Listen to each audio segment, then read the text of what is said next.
Gujarat News has been brought to you by Aaj Tak, सबसे तेज। નમસ્કાર America, આપ જોઈ રહ્યા છો ગુજરાત તકની વિશેષ રજૂઆત। આપની સાથે હું છું નીલમ ખારેચા। દેશ દુનિયાના તમામ મહત્વના સમાચાર પર નજર કરીશું, પરંતુ સૌથી પહેલા નજર કરીએ મુખ્ય સમાચાર પર।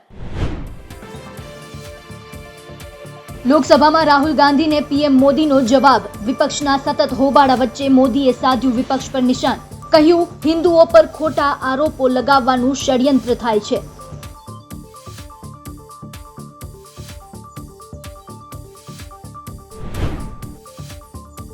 રાહુલ ગાંધીના નિવેદન પર કોંગ્રેસ ભાજપ આમને સામને। અમદાવાદના રાજીવ ભવન ખાતે ભાજપનો વિરોધ। કોંગ્રેસ ભવન ખાતે કાચની બોટલ ફેંકાઈ, ટીંગાટોળી અને ઝપાઝપી થઈ।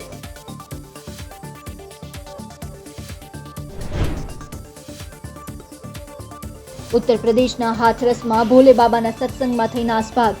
ભાગદોડના કારણે 100 થી વધુના મોત, 200 થી વધુ ઘાયલ, મોટા ભાગના મહિલાઓ અને બાળકો।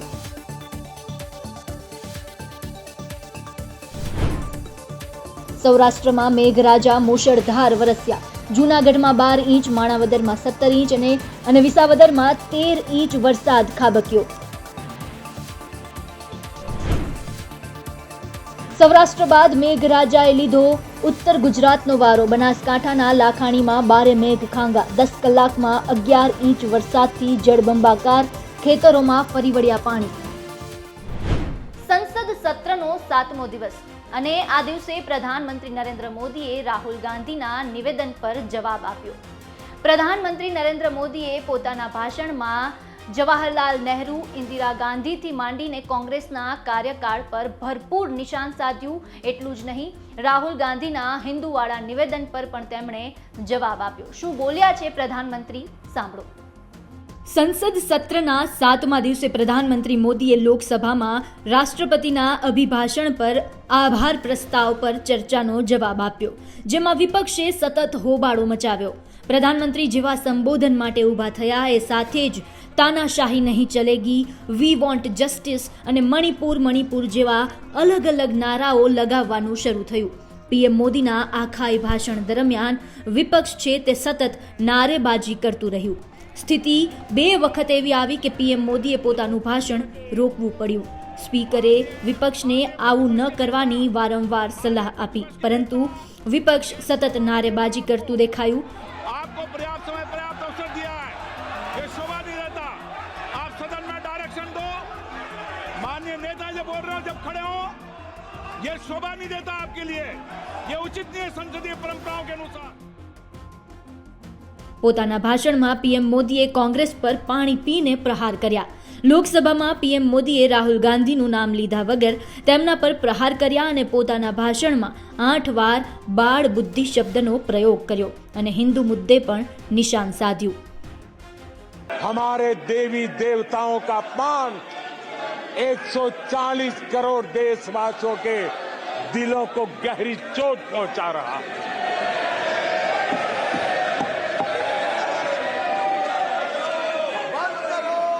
निजी राजनीतिक स्वार्थ के लिए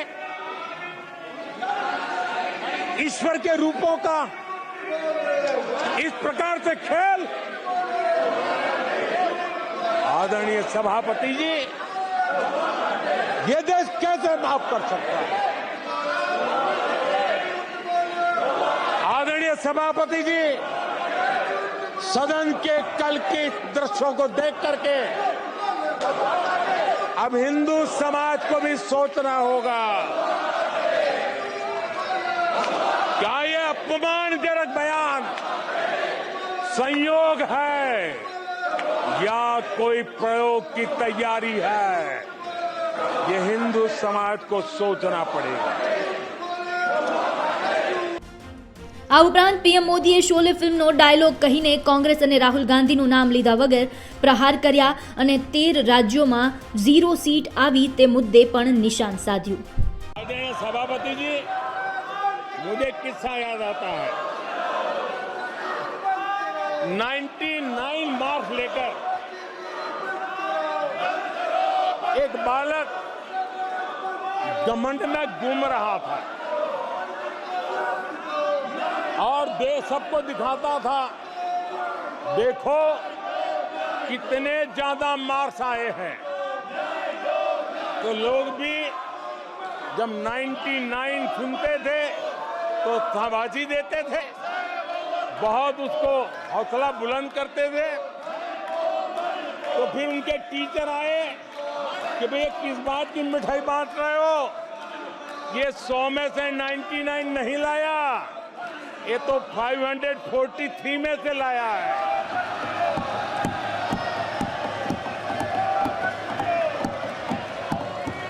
कांग्रेस के नेताओं के बयानों में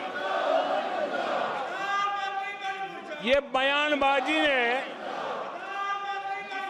शोले फिल्म को भी पीछे छोड़ दिया है।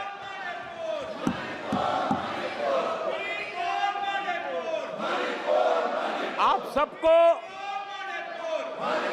शोले फिल्म की वो मौसी जी याद होगी।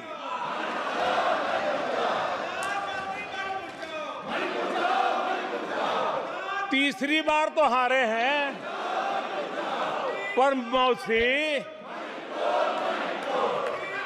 ये बात तो सही है, तीसरी बारी तो हारे हैं, पर मौसी मोरल विक्ट्री तो है ना। आदरणीय सभापति जी, 13 राज्यों में 0 सीटें आई हैं।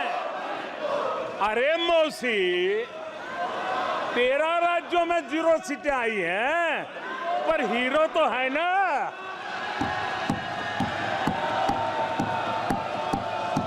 आदरणीय सभापति जी, अरे पार्टी की लुटिया तो दुबई है। अरे मौसी, पार्टी अभी भी सांसें तो ले रही है। એક તરફ જ્યાં સોમવારે રાહુલ ગાંધીએ પૂરા 104 મિનિટનું ભાષણ આપ્યું હતું અને ખૂબ નિશાન સાધ્યું હતું, ત્યાં બીજી તરફ પ્રધાનમંત્રી મોદીએ મંગળવારે 2 કલાકથી વધુ ભાષણ આપ્યું, જેમાં ઘણા મુદ્દાઓ પર કોંગ્રેસ સહિત વિપક્ષને આડે હાથ લીધું હતું। બ્યુરો રિપોર્ટ, ગુજરાત તક। આવતી 7 તારીખના રોજ રથયાત્રાનું આયોજન થવા જઈ રહ્યું છે અને આ રથયાત્રા બાદ ગુજરાતના રાજકારણમાં કંઈક નવા બદલાવ આવી શકે છે। જે માહિતી પ્રાપ્ત થઈ રહી છે તેના મુજબ ગુજરાત સરકારના મંત્રીમંડળમાં ફેરફાર થઈ શકે છે, વિસ્તરણ થઈ શકે છે। શું છે વધુ વિગત, જાણો આ રિપોર્ટમાં। રથયાત્રા બાદ ગમે ત્યારે મંત્રીમંડળમાં વિસ્તરણ થવાની શક્યતાઓ અને એંધાણ વર્તાઈ રહ્યા છે। આજ મુદ્દા પર આજે આપણે આ રિપોર્ટમાં વાત કરવાના છીએ। નમસ્કાર, આપ જોઈ રહ્યા છો ગુજરાત તક અને આપની સાથે હું છું સૌમ્યા। રથયાત્રા બાદ ગુજરાતમાં રાજનીતિમાં ઉથલપાથલ જોવા મળી શકે છે અને આ ઉથલપાથલ એટલી હદ સુધી હોઈ શકે છે કે અનેક મંત્રીઓના પત્તા કપાઈ શકે છે। આશરે 8 થી 10 મંત્રીઓના પત્તા કપાઈ શકે છે તેવા એંધાણ પણ વર્તાઈ રહ્યા છે।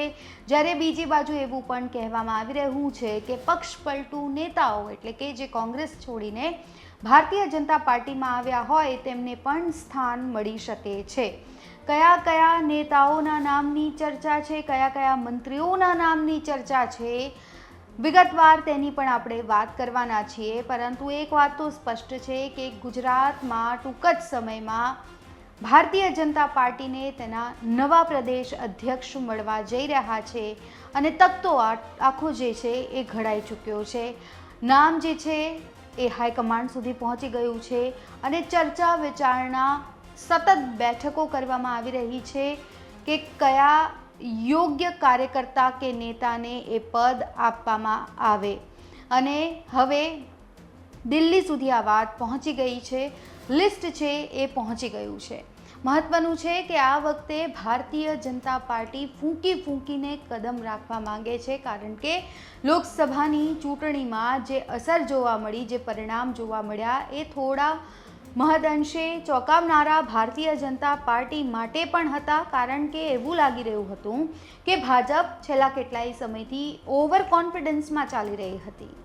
એક બાજુ 26માંથી 26 બેઠક જીતવાનો લક્ષ્યાંક રાખવામાં આવ્યો હતો લોકસભાની ચૂંટણીમાં, ત્યારે બીજી બાજુ 5 લાખથી પણ વધુ લીડ પ્રાપ્ત થશે તેવું સપનું પણ તેઓ જોઈને બેઠા હતા ભારતીય જનતા પાર્ટીમાં, પરંતુ આ તમામ વાતો છે એ માત્ર ને માત્ર સપનું રહી ગઈ અને આખરે બનાસકાંઠા બેઠક એક એવી બેઠક રહી જ્યાં કોંગ્રેસે ગાબડું પાડ્યું અને ગેનીબેન ઠાકોર મેદાનમાં આવ્યા. પરંતુ હવે એટલા માટે જ જે ગ્રાઉન્ડ લેવલની રાજનીતિ છે તે શરૂ થઈ ગઈ છે. કોના નામો પર મંથન ચાલી રહ્યું છે તેની વાતો પણ વહેતી થઈ રહી છે. અનેક દિગ્ગજ નેતાઓ, દિગ્ગજ મંત્રીઓના પત્તા છે એ પણ કપાવા જઈ રહ્યા છે. જ્યારે બીજી બાજુ ચર્ચા એવી છે કે CJ ચાવડા અને અર્જુન મોઢવાડિયાને પણ કેબિનેટમાં સ્થાન મળી શકે છે. પડતા મૂકનારા મંત્રીઓમાં 6 કેબિનેટ મંત્રીઓનું સ્થાન હોઈ શકે છે. આ ઉપરાંત રાજ્ય કક્ષાના 2 મંત્રીઓને પ્રમોશન મળતા તેઓ કેબિનેટ કક્ષાના મંત્રીઓ બનશે. રાજ્ય કક્ષાના વર્તમાન 4 મંત્રીઓ કપાતા તેમાં 6 થી 7 નવા ચહેરા આવી શકે છે. આ મુજબ પાછલા કેટલાક દિવસોમાં તમામ મંત્રીઓને નવા કોઈ કામ હાથ પર ન લેવા તેવી સૂચના આપવામાં આવી છે. આ સિવાય મંત્રીઓના નિવાસ સ્થાન વિસ્તારમાં કેટલાક બંગલામાં પણ ઘણા સમયથી સમારકામ ચાલી રહ્યું છે. નવા મંત્રીમંડળની શપથવિધિ 17 કે 18 જુલાઈના રોજ થઈ શકે છે. ત્યારે કોણ જઈ શકે છે? મંત્રીમંડળમાં મોટી કાપકૂપ થવા જઈ રહી છે. કોંગ્રેસમાંથી આવેલાને પણ પડતા મુકાશે. કયા કયા નામોની ચર્ચા છે તો તેની વાત કરીએ તો કનુ દેસાઈ, રાઘવજી પટેલ, કુંવરજી બાવળિયા, બળવંતસિંહ રાજપૂત, ભાનુ બાબરિયા, કુબેર ડિંડોર, મુકેશ પટેલના નામની ચર્ચા છે. જ્યારે બીજી બાજુ જયેશ રાદડિયા, રમણલાલ વોરા, અર્જુન મોઢવાડિયા, જીતુ ચૌધરી, CJ ચાવડા, હીરા સોલંકી, નિમિષા સુથારના નામોની પણ ચર્ચા છે કે આમને પણ કદાચ પડતા મુકાઈ શકે છે. પરંતુ આમાં અર્જુન મોઢવાડિયા અને CJ ચાવડા સહિત જીતુ ચૌધરીના ચાન્સીસ છે એ ઓછા કહેવામાં આવી રહ્યા છે. પરંતુ આમના નામની પણ ચર્ચા તો પૂર બહારમાં છે. વર્તમાન મંત્રીઓ પૈકી કનુ દેસાઈ, રાઘવજી પટેલ, કુંવરજી બાવળિયા, બળવંતસિંહ રાજપૂત, ભાનુ બાબરિયા અને કુબેર ડિંડોરનું મંત્રીપદ જઈ શકે છે. તેમના સ્થાને નવા કેબિનેટ મંત્રીઓમાં જયેશ રાદડિયા, રમણલાલ વોરા, અર્જુન મોઢવાડિયા, જીતુ ચૌધરી, CJ ચાવડા, હીરા સોલંકી, નિમિષા સુતાર સહિતના ધારાસભ્યોને તક મળી શકે છે. આ તરફ રાજ્ય કક્ષાના મંત્રીઓમાં પરસોત્તમ સોલંકી, મુકેશ પટેલ, ભીખુસિંહ પરમાર અને કુંવરજી હળપતિ કપાઈ શકે છે. તેમના સ્થાને ઈશ્વરસિંહ પટેલ, માનસી ચૌહાણ, PC બરાંડા, અમિત ઠાકર, રીવાબા જાડેજા અને ભગવાનજી કરગટિયાના નામો આવી શકે છે.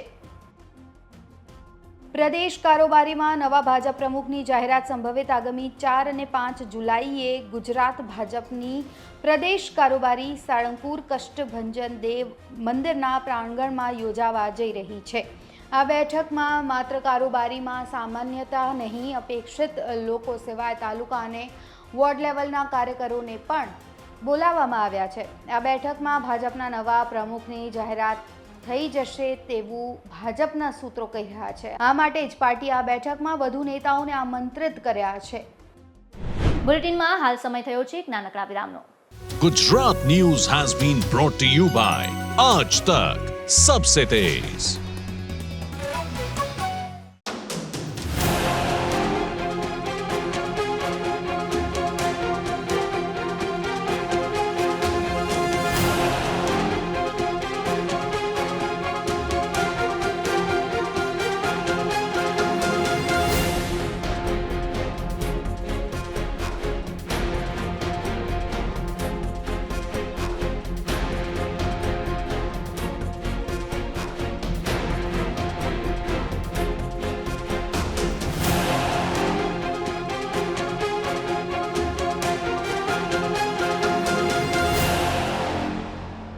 Gujarat News has been brought to you by Aaj Tak Sabse Tez.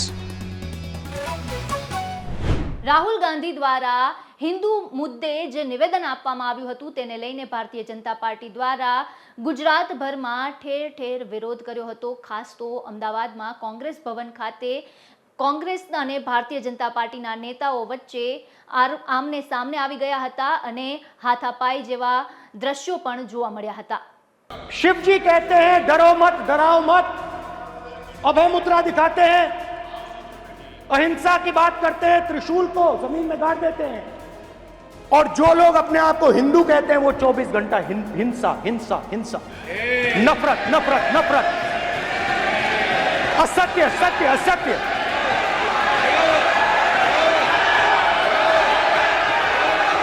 आप हिंदू हो ही नहीं।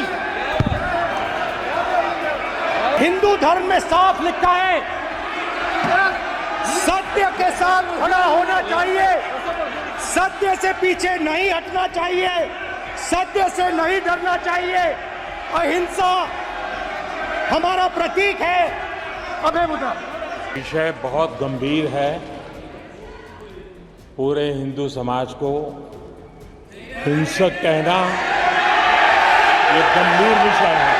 રાહુલ ગાંધીના વિવાદિત નિવેદનના કારણે સમગ્ર દેશમાં રોષ જોવા મળી રહ્યો છે અને ટીકા ટિપ્પણીઓ કરવામાં આવી રહી છે, જ્યારે ગુજરાતમાં પણ આ નિવેદનને લઈને ભારે આક્રોશ સામે આવ્યો છે। ગુજરાતમાં ગુજરાત કોંગ્રેસના કાર્યાલય પર પથ્થરમારો થયો છે। મોડી રાત્રે આ બનાવ થયો, જેને લઈને જે વીએચપીના કાર્યકરો છે તેમને ઉગ્ર વિરોધ પણ કર્યો। પથ્થરમારોનો બનાવ છે એ થયો છે, ત્યારે હવે સમગ્ર ગુજરાતમાં આના પડઘા પડી રહ્યા છે।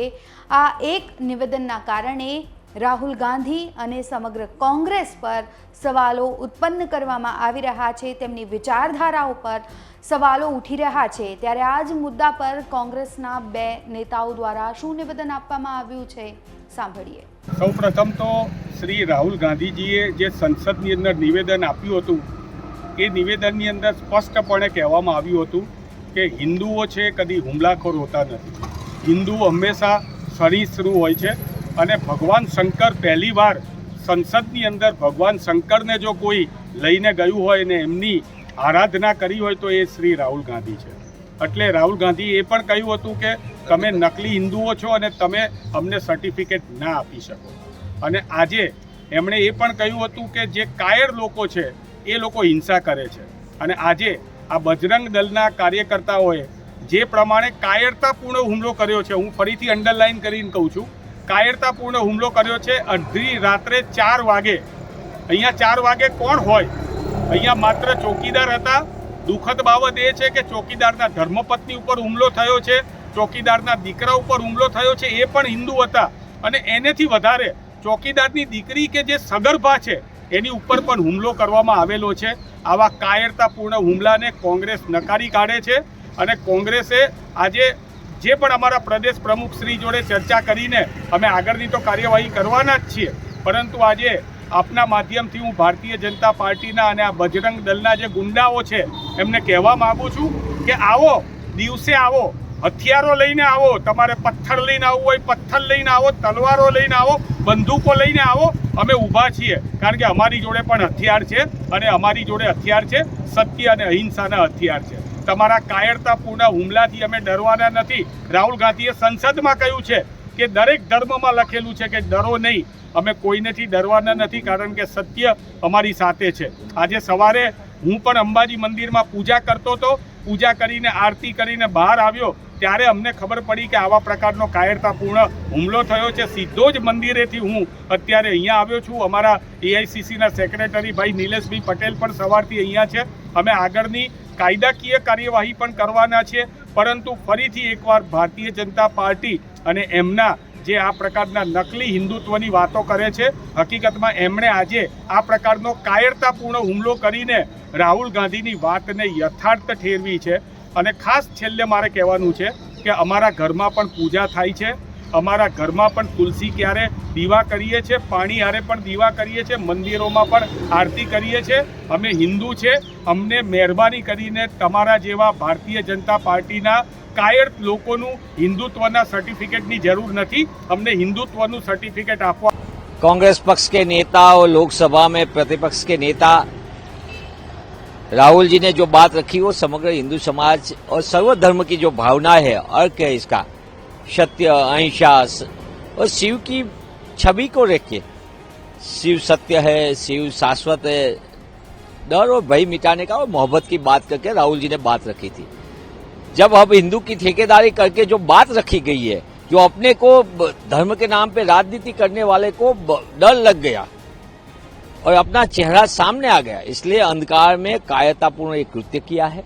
कांग्रेस पक्ष की हमारा प्रदेश का हेडक्वार्टर है जो राजीव गांधी भवन, इस पे आके पथराव किया, वहां आके तोड़फोड़ किया है, नुकसान किया है। मैं मानता हूं एक अंधकार में कायरतापूर्ण कृत्य किस तरीके से अपनी सभानता से किया गया। सब सोच समझ के साजिश कर रहे, डर फैलाने का, भय फैलाने का और सत्य उजागर न हो, इसके लिए बार बार ऐसी कोशिश होती है। पर कांग्रेस का मुख्य है बात वो सत्य और अहिंसा पे टिकी है। और हम राहुल जी ने जो बात लोकसभा में की है, सदन के पटल पे की है, वही बात हम सड़क तक ले जाके, वही बात लेके जो 4000 किलोमीटर भारत जो न्याय यात्रा में जो राहुल जी ने रखे, भारत जो न्याय यात्रा में रखे, वही बात लेके कांग्रेस जन लोगों के बीच में जाएंगे। लोगों को इस बात का भी एहसास है समग्र देश में। मैं भी हिंदू हूँ, इसका मतलब ऐसा नहीं कि मैं ऐसा कायरतापूर्ण कृत्य करूँ। मैं भी हिंदू हूँ, ऐसा डर फैलाना का काम मैं नहीं कर सकता हूँ, क्योंकि मेरा एक सभान अवस्था में है कि जो भी है वो मैं अहिंसा में मानता हूँ, सत्य में मानता हूँ और इसी बात को लेकर हम आगे बढ़ेंगे। निश्चित तौर पे कायरतापूर्ण कृत्य अंधकार में ऐसे आके डर और भय फैलाने का, आप सत्य को उजागर मत करो। संसद के पटल पे सत्य उजागर हो गया, इसका चेहरा पे कालिख लग गई, इसको पता चल गया कि हमारी जो बरसों से हमने हिडन एजेंडा से आगे बढ़ रहे थे, वही कालिख इसके सामने आ गई। सबके देश पूरा देख रहा है। राहुल जी ने शपथ करके शिव भगवान से लेकर शाश्वत क्या है, सत्य क्या है, सभी धर्म की बात राहुल जी ने रखी। बौद्ध धर्म की क्या बात है, सब में प्रेम मोहब्बत से क्या है, देश कैसे आगे बढ़ेगा।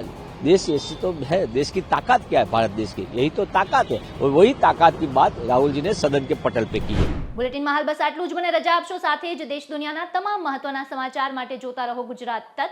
નમસ્કાર। Gujarat News has been brought to you by Aaj Tak, सबसे तेज।